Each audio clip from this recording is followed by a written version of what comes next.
नमस्ते छात्रों, स्वागत है आपका आज के इस वीडियो में।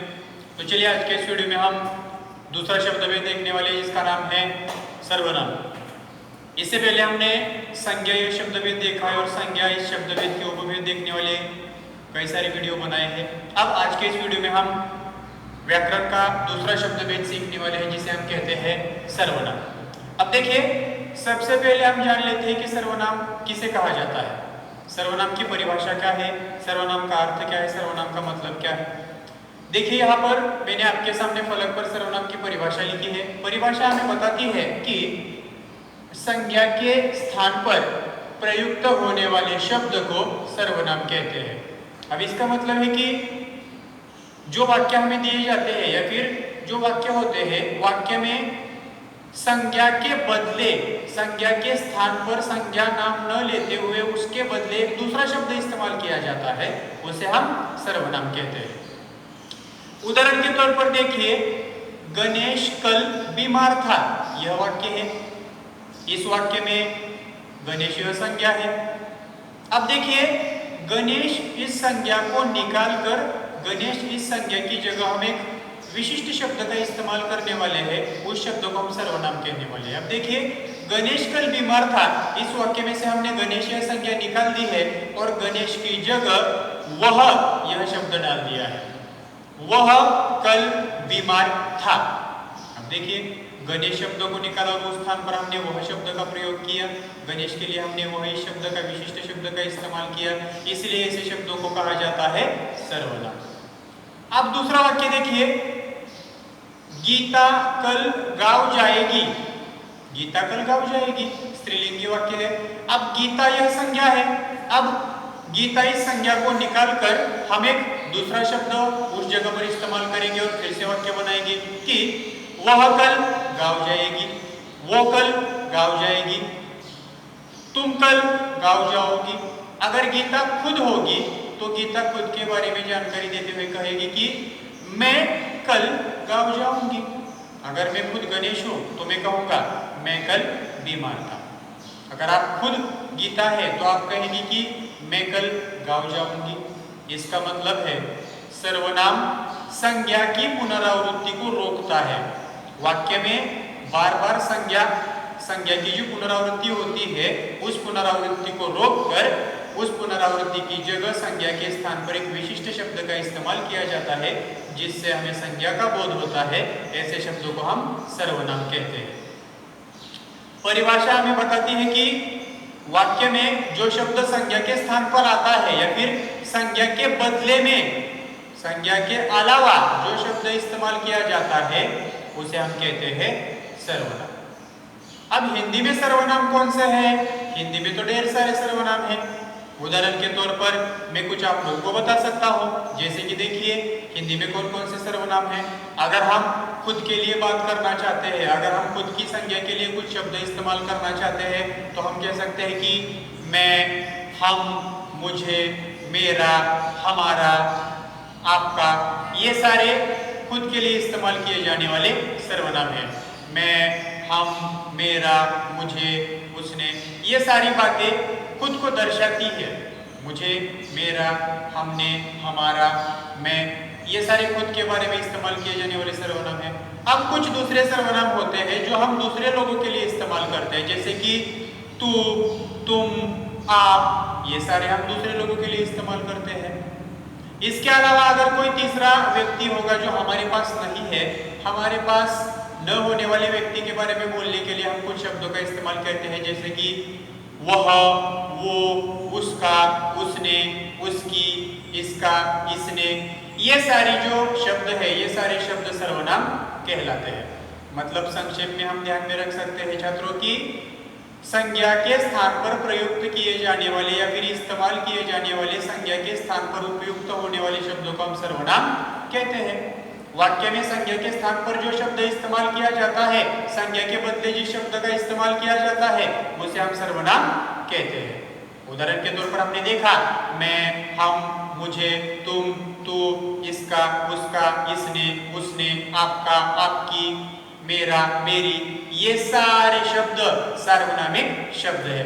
इनमें से अगर कोई भी शब्द वाक्य में आता है तो उसे हम सर्वनाम कहने वाले हैं। अब देखिए यहाँ पर मैंने कुछ वाक्य आप लोगों के सामने लिखे हुए। पहला वाक्य देखिए, मैं कल बीमार था। मैं कल बीमार था मतलब मैं खुद के बारे में जानकारी दे रहा हूं। कल्पना कीजिए मेरा नाम गणेश है। मैंने वाक्य में गणेश नाम नहीं इस्तेमाल किया है। अगर वाक्य में मैं गणेश का इस्तेमाल करता तो वाक्य कुछ इस तरीके से बन सकता था, गणेश कल बीमार था, लेकिन मैंने गणेश इस संज्ञा की जगह पर खुद का नाम बताने के बजाय उस नाम के अलावा एक विशिष्ट शब्द का प्रयोग किया, जो शब्द है मैं। मतलब मैं खुद के बारे में जानकारी दे रहा हूँ, मैं गणेश हूँ, लेकिन मैं गणेश नाम का इस्तेमाल नहीं करता हूँ। मैं तो खुद के लिए मैं इस शब्द का इस्तेमाल करता हूँ, मैं कल बीमार था। दूसरा वाक्य देखिए, हम सब सो गए थे। अब मैं और मेरे कुछ दोस्त हैं, मैं और मेरे कुछ दोस्त, सभी लोगों के नाम वाक्य में लेने के अलावा मैं खुद के लिए और मेरे दोस्तों के नामों के लिए एक ही शब्द का इस्तेमाल करने वाला हूं, जिसका नाम है हम।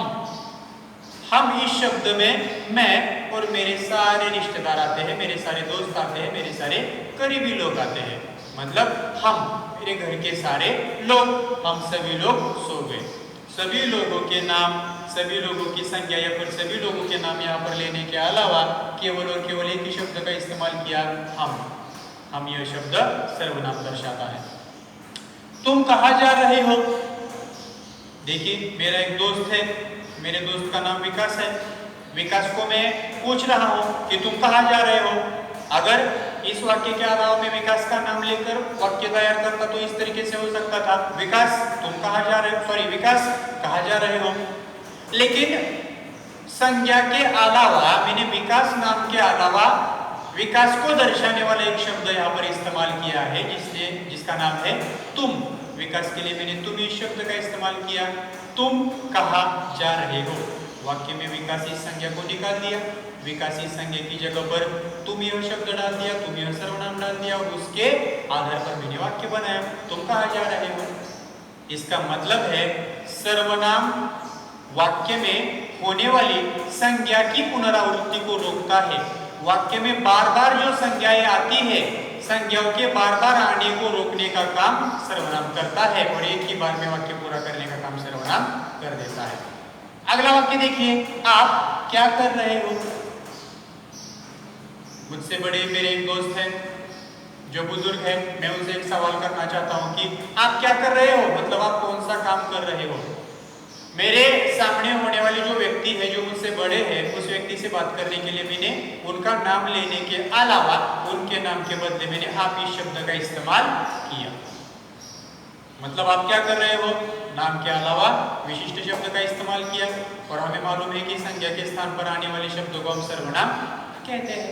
तो देखिए दोस्तों, सीधी सादी बात है, अगर सर्वनाम का अर्थ और मतलब क्या है इसके बारे में हम सोचेंगे तो हमें जवाब मिल सकता है। हम बता सकते हैं कि वाक्य में संज्ञा के स्थान पर प्रयुक्त होने वाले या फिर वाक्य में संज्ञा के स्थान पर इस्तेमाल किए जाने वाले शब्दों को सर्वनाम कहते हैं। सर्वनाम वाक्य में आने वाली संज्ञा की पुनरावृत्ति को रोकता है और सर्वनाम आने के बाद वाक्य में संज्ञा बिल्कुल नहीं आती है, संज्ञा की जगह पर सर्वनाम आता है। सर्वनाम कौन कौन से हैं? देखिए, मैं, हम, मेरा, मुझे, तू, तुम, तुम्हारा, तुम्हारी, वह, वे, इसका, उसका, उसने, उसनी, ये जो सारे शब्द है, ये सारे शब्द सार्वनामिक शब्द है। मैं, मेरा, मुझे, तू, तुम्हारा, आप, आपने, उसने, इसने, उसने, ये जो सारे शब्द है, ये सारे शब्द सर्वनाम दर्शाने वाले शब्द है। अगर इनमें से कोई भी शब्द वाक्य में आता है, वाक्य में संज्ञा के स्थान पर आता है, तो हम उसका शब्द भेद बताने वाले हैं सर्वनाम। सर्वनाम के बारे में एक विशेष बात बताना चाहता हूं कि वाक्य में आने वाले जो सर्वनाम होते हैं वे हमेशा वाक्य के आरंभ में ही आते हैं। देखिए दोस्तों, एक मजे की बात है कि जो सर्वनाम होते हैं वे सारे सर्वनाम हमेशा वाक्य के आरंभ में, मतलब वाक्य के शुरुआत में ही सर्वनाम आते हैं। कभी कभार एक आध बार बीच में भी सर्वनाम आ सकते हैं, लेकिन ज्यादातर मात्रा में सर्वनाम वाक्य के आरंभ में ही आते हैं। सर्वनाम से ही वाक्य की शुरुआत होती है। अब देखिए, यहाँ तक हमने सर्वनाम की परिभाषा और उसके कुछ उदाहरण देखे। अब आगे देखिए, सर्वनाम के भेद, जैसे हमने संज्ञा के 5 भेद देखे हैं वैसे ही यहाँ पर सर्वनाम के भी भेद होते हैं। अब देखिए यहाँ पर सर्वनाम के कुल मिलाकर 6 भेद हमें सीखने हैं। सर्वनाम के मुख्य भेद 6 होते हैं। देखिए कौन कौन से होते हैं। पहला है पुरुषवाचक सर्वनाम, दूसरा है निश्चयवाचक सर्वनाम, तीसरा है अनिश्चयवाचक सर्वनाम, चौथा है निजवाचक सर्वनाम, पांचवा है प्रश्नवाचक सर्वनाम और छठा है संबंधवाचक सर्वनाम। मतलब सर्वनाम के भी कुल मिलाकर 6 मुख्य भेद होते हैं। जो भेद मैंने अभी आपको बताए, जैसे कि पुरुषवाचक सर्वनाम है, निश्चयवाचक सर्वनाम है, अनिश्चयवाचक सर्वनाम है, निजवाचक सर्वनाम है, प्रश्नवाचक सर्वनाम है और संबंधवाचक सर्वनाम है। ये 6 सर्वनाम के भेद हम अगले वीडियो में देखने वाले हैं। तो आज के इस वीडियो में बस इतना ही लेते हैं। आशा करता हूँ कि आज की सारी पढ़ाई हुई बातें आप सभी लोगों के ध्यान में आ चुकी होगी। जल्दी आप लोगों के सामने सर्वनाम के भेद का एक वीडियो लेकर हाजिर हो जाऊंगा। तब तक के लिए रुक जाते हैं। धन्यवाद।